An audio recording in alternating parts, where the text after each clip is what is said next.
हेरा माया आजकल तिमी टाढा छौ कि म मात्र टाढा महसुस गर्छु।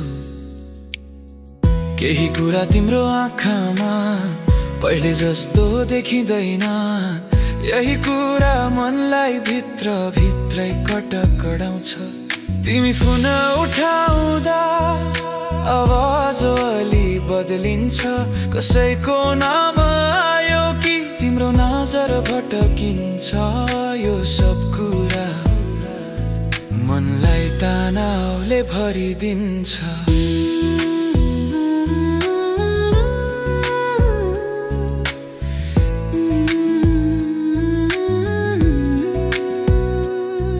कसैको मेसेज तिमीले लुकाएर हेरेको म पनि देखेको हुँ। तर केही बोलेन। तर मन जलिरहेछ, डढिरहेछ। धडकन नै अस्वाभाविक भएर चल्छ। हेरा माया फर्केर एकचोटि मेरो मन अहिले डर जलन र टेन्सनले भरिएको छ। कसैले तिमीलाई म भन्दा धेरै नजिक बोलाइदेला कि कसैले तिमीलाई माया भनेर हात समाइदेला कि फर्केर आऊ म तिमीलाई गुमाउने सामर्थ्य राख्दिन। कहिलेकाहीँ तिमी अनलाइन देखिन्छौ तर मलाई मेसेज गर्दिनौ।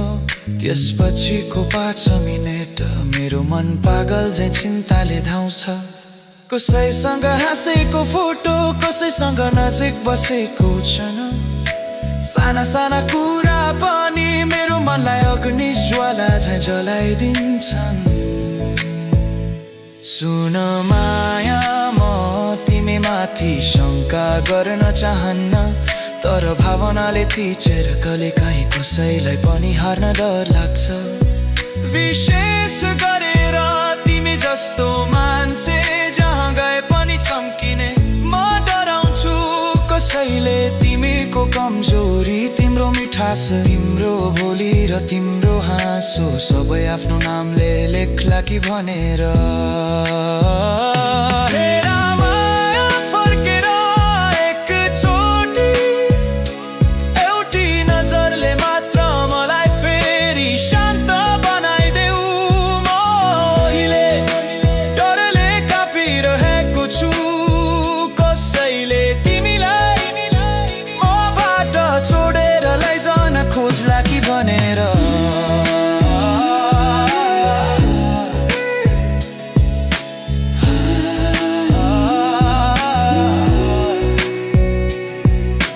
फर्केर आऊ किनकि तिमी बिना यो टेन्सन, यो जलन, यो भय सबैले मलाई टुक्र्याउँदैछन्।